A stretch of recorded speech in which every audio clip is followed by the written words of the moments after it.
Welcome to UnComplex, the 12th episode, 12 15 2024. We are talking about upcoming things that are on the agenda. So I want to remind folks that we are going to be closed. All of the OJCC offices will be closed, of course, for holidays on Wednesday, December 25th and Wednesday, January 1st. The governor has, however, ordered additional office closures, and so we will be closed Monday the 23rd, Tuesday the 24th, and Wednesday the 25th of December. And so we're looking forward to that time off and the ability to spend some time with our families and to be out of your hair a bit. The next week we will be closed for Tuesday, uh, December 31st, and January 1st, Wednesday. So that should help you in terms of the upcoming closures. What do we have coming up in the future? Should mark your calendar for. The Office of Judges of Compensation Claims will be at the Florida First DCA on February 21, 2025. Judge Newman over in Tallahassee has been our coordinator and leader for that this year, and she's put together a great team of judges and lawyers from around the state to come in and talk about various topics. It's a free continuing legal education program. We do not offer a recorded version of it, and it's not webcast, but you're welcome. We have a partnership with the Workers' Compensation Institute. They'll be providing registration and lunch that day. It's 6.5, 7 hours of CLE, and it is absolutely free to you. We would love to see you there at the court and enjoy getting a chance to be back face to face and share thoughts and ideas with you and have you share the same with us. The Workers' Compensation Forum we're looking forward to in April 9 through 11, 2025. This will be at the Champions Gate facility out between Orlando and Lakeland, closer to Orlando, very close to the Disney World part of town. This will be the last event for a while at the Champions Gate facility, so I encourage you to take advantage of that. We've always been treated well there, and it's going to be a great program starting on Wednesday evening, continuing on through the day on Thursday, Friday, concluding about noon, perhaps a little after. Just a raft of things that you can get involved with at the Workers' Compensation Forum, including great education, opportunities to meet, interact, and exchange views. We would really look forward to attending some of the programs there that will have our judges and mediators involved and engaged. Keep an eye on our announcement blogs post for details regarding which of our folks are speaking when and on what topics. I can tell you at this point that Judge Case will be participating on Thursday morning in the kickoff Hot Trends presentation. And on Friday, we'll be involved in the Women in Workers' Compensation program that is slated for mid-morning on Friday. Looking forward to it. The Florida Bar Annual Convention coming up in June. That's going to be June 25 through June 29. Going to be down in Boca Raton. This is probably not the most widely attended meeting of the year. The Florida Bar meeting has a lot of business that goes on, a lot of committee meetings. What should draw you as a member of the workers' compensation community, I would suggest, is probably the workers' compensation section's celebration of its 50th year. So there was a workers' compensation focus back before there was a section. You have to remember that our concept of an integrated bar is not yet 100 years old. You have to dig back to the 1950s to get into the integration of the bar. And by integrated, we mean that the bar is something you have to belong to practice law in Florida. We know that there was a workers' compensation committee in the 1960s. And as workers' compensation was moving towards a more professionalized practice of law, as the legislature was looking at major changes, such as the evolution from the Florida Industrial Commission to the Industrial Relations Commission for the appellate practice, and from the FIC, Florida Industrial Commission, to the Department of Commerce in terms of housing the judges. All of that is late 60s, early 70s. And very soon after that, you see the fine work of Mark Sleppen, then chair of the IRC, as he moved us forward in many ways, two of which you'll remember. One is that for the first time, all of the appellate judges in workers' compensation were attorneys. Under the FIC model that was in place until 1969, 1970, two or more of those members of the FIC from time to time were non-lawyers. And two of them at least were designated as partisans. And one had to represent the interests of employers, the other interests of labor. Those systems still exist around the country, but we moved to the IRC in the 1970s. The other thing you'll probably remember about the IRC is that it was the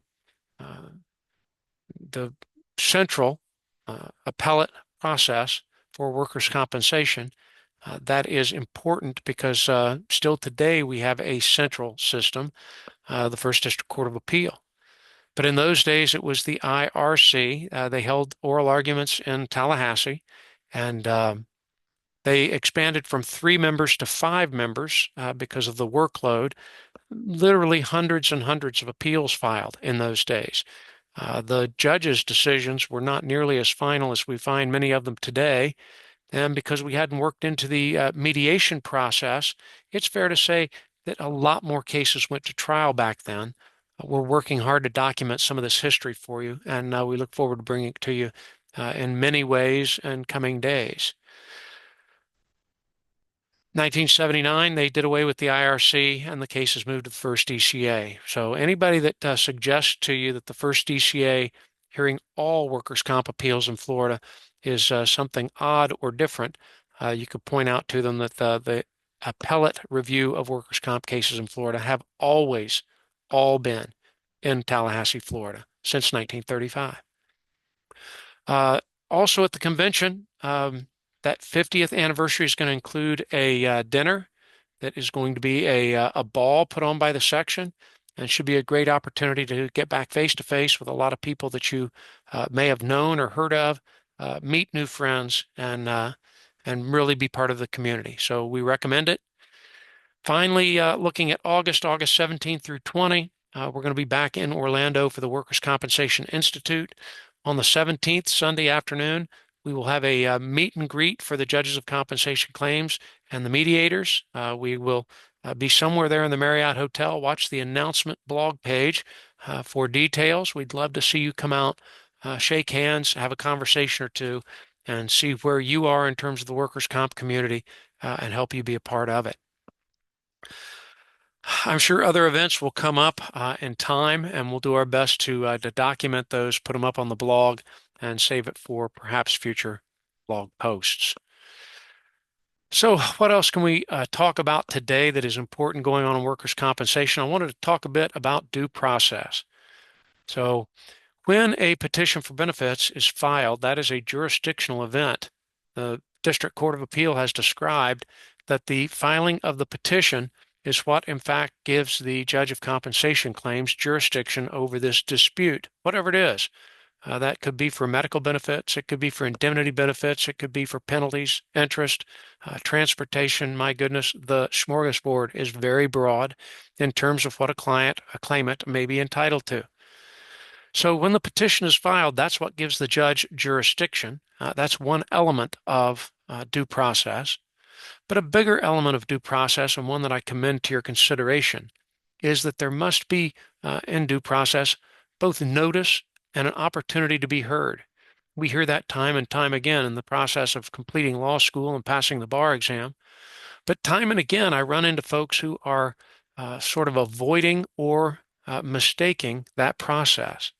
So filing a petition for benefits, you're going to get the opportunity to use a drop down and pick the carrier or servicing agent, and we're going to go ahead and electronically serve them. That's going to put that party on notice. But the employer The employer is, in most cases, not something you can pick from a drop down. Now, we've got a group of employers that you can. We'd love to have more. And so if you're listening to this and you represent employers and carriers, we'd love to have you talk to your clients about joining that list. It does several things for them. Number one, it allows them to have access to their files. That's a big deal in terms of keeping current with information.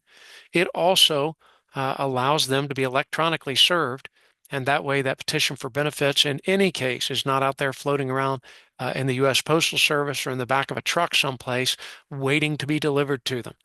Even in the best of circumstances, that certified mail option under 44182 is going to be a potentially time-consuming process.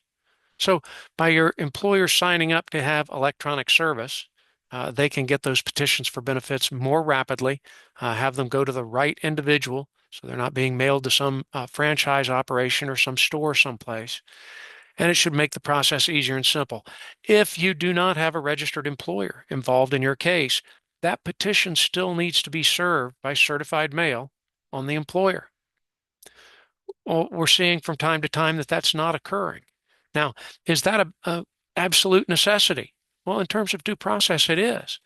Now, does that mean the employer cannot show up without that service? Well, it doesn't.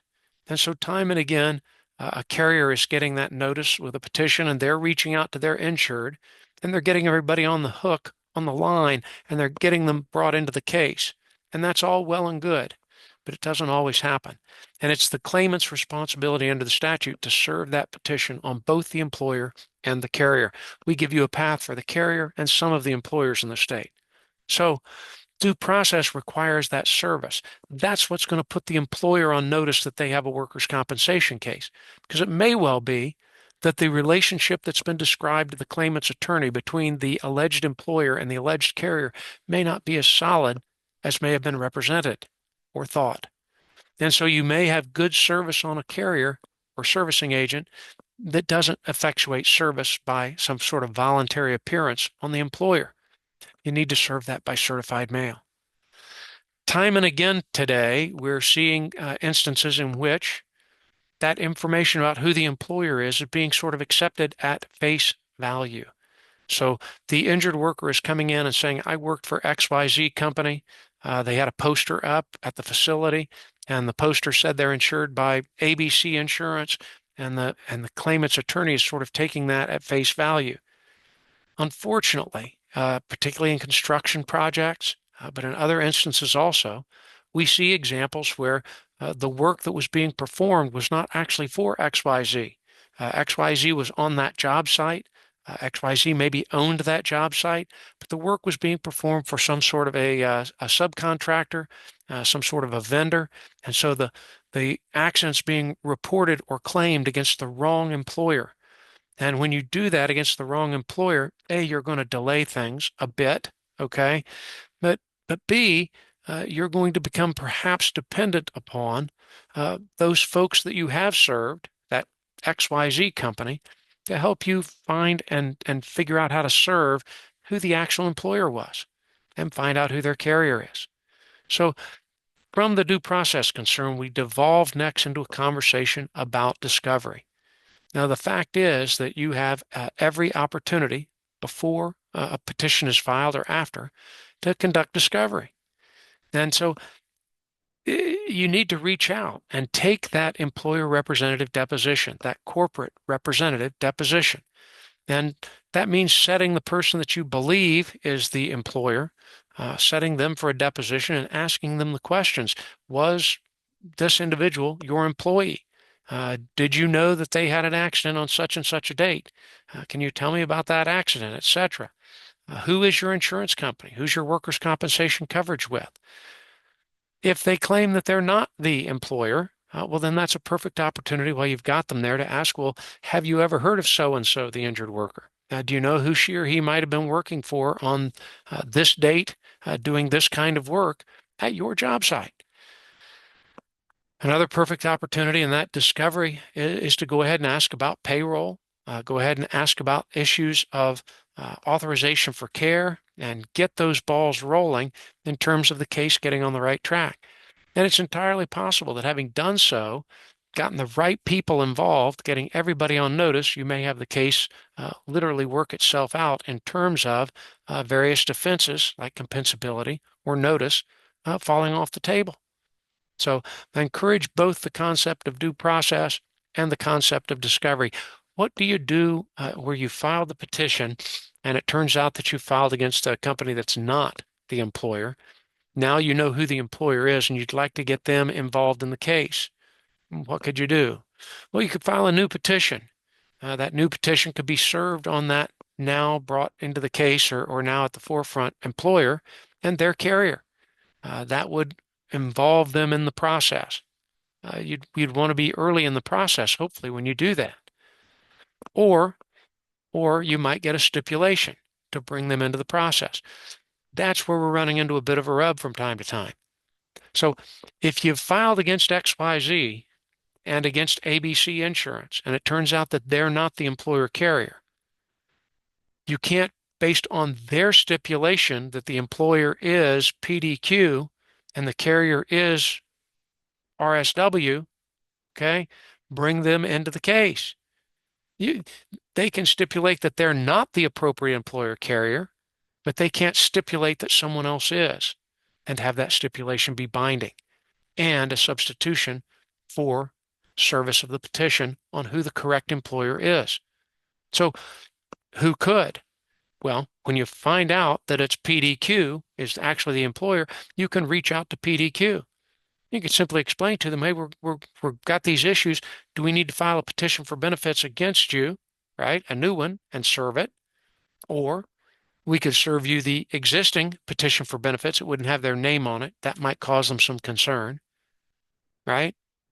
But if they're willing instead to say, well, we would stipulate that this person worked for us, and we would stipulate we're a part of the case, that is, stipulate to the jurisdiction, personal jurisdiction of the judge of compensation claims over this entity, our business, then you're out of the woods. You could draft that into a written stipulation, file it with the OJCC. Does it require an order? Probably not. Stipulations shouldn't require orders. Stipulations are agreements of the parties. There are exceptions. We could talk about attorney's fees. That's a specific statutory requirement for judicial approval of attorney's fees, but not so much for other issues you agree to. So you could get that stipulation and thus sort of avoid the process. Now, with that stipulation, it'd be best to file a motion with the assigned judge to change the name of the employer, change the name of the carrier, and get the right names on the case. Why is that going to be important? Well, we know the vast majority of cases don't get to trial. And so they're going to avoid trial either through stipulation or through a settlement of some kind. Then you don't want to be waiting at that point to get the names on the case changed to reflect what you know to be the truth and what you all have agreed to be the truth, or you've served the right party and accomplished that, right? So you want to make sure that we get our records at the OJCC correct so that when you submit paperwork for approval of whatever that resolution is, you're going to have the right information in our file, and it's not going to delay your process of getting your resolution documented and closed out. So due process on the front end, serve the right people, right? Serve the employer unless you've got the drop down and you can e-serve them. Do your discovery. Make sure you've got the right entity or company. And on the back end, make sure that you've updated our file by way of motion. Make sure that that new carrier or employer that you brought in has been afforded due process through your efforts at either serving them or getting a stipulation from them as regards your process and your procedure. Professionalism. It's never an UnComplex podcast if we don't spend a minute or two talking about professionalism. I have had increasingly troublesome descriptions to me of untoward behavior and mediations. And I know the first thing that's going to strike some people is that mediation is privileged. And that's absolutely true. No lawyer is going to be allowed to call me and tell me what was said in a mediation. But by and large, there's a feeling that they can call and they can tell me that that there's yelling going on. There's insults being thrown. There's vernacular being used that's inappropriate. Mediation is a process of conciliation. It is a process of collaboration.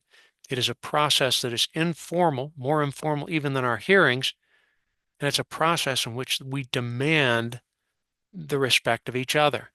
When I say we, I'm not talking about the judges demanded of you. I'm talking about we. You demanded of each other. The mediators demanded of you. You demanded of the mediators. And if something's going on in the mediation process that's unprofessional, that's something that I need to hear about. It is our obligation and our pleasure to provide mediation services as part of your workers' compensation process, your claim.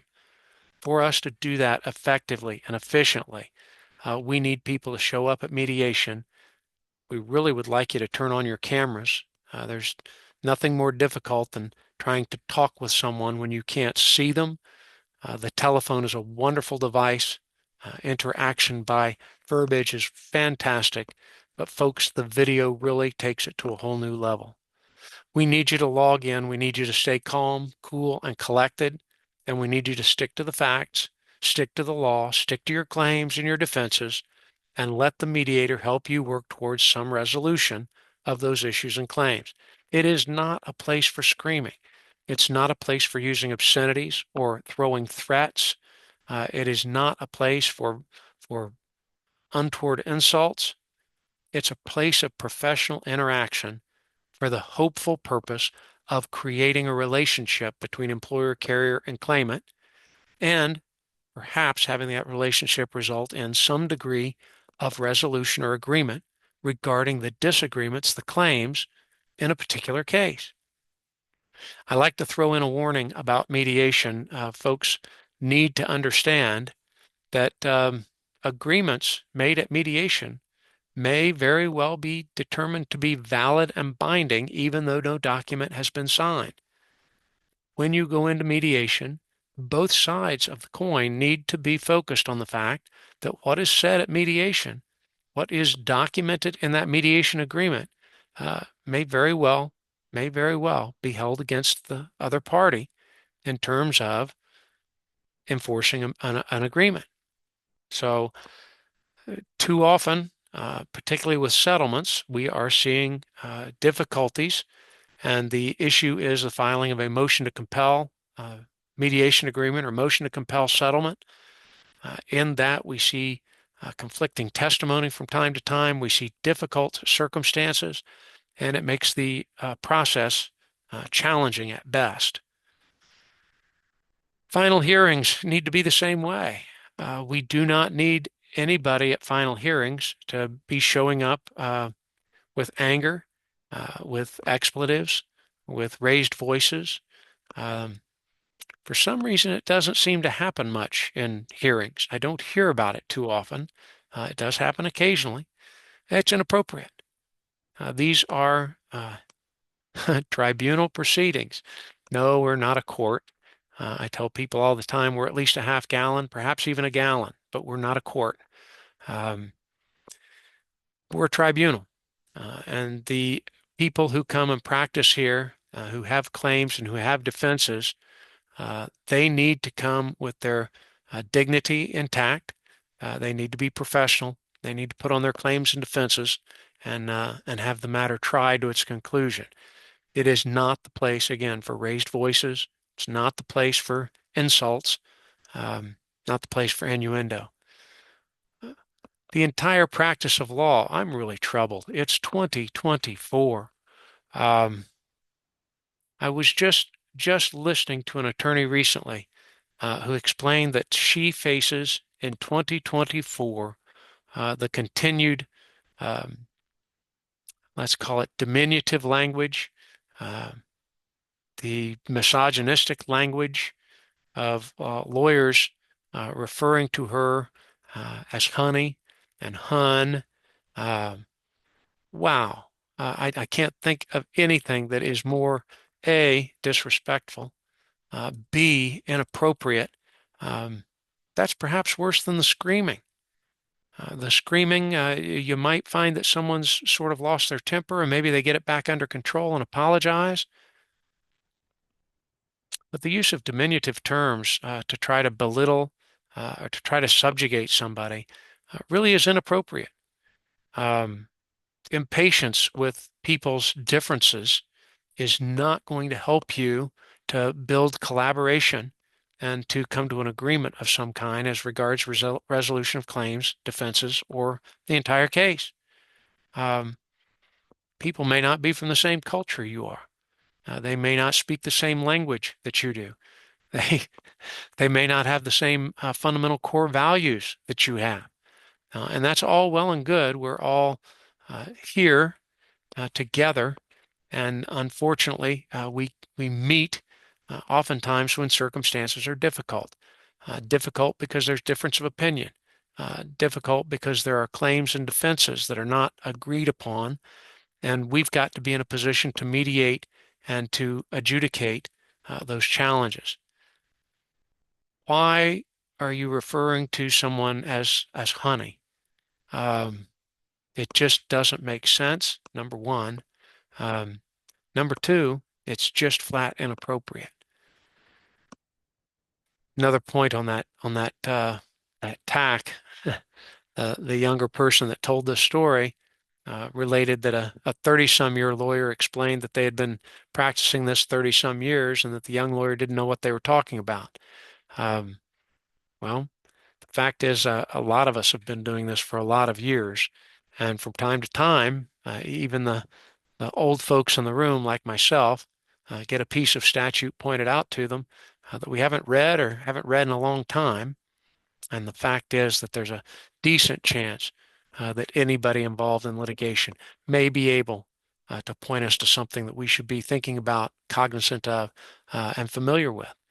And diminishing that in some way because they've been practicing 2 years or because they're a claims adjuster instead of an attorney or a doctor instead of an attorney, just not productive.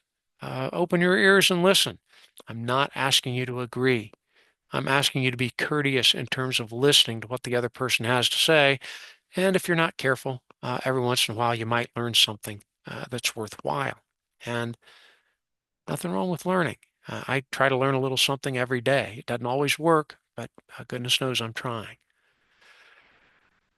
Finally, as we talk about professionalism, I want to encourage you to get involved and engaged in the potentials for mentorship.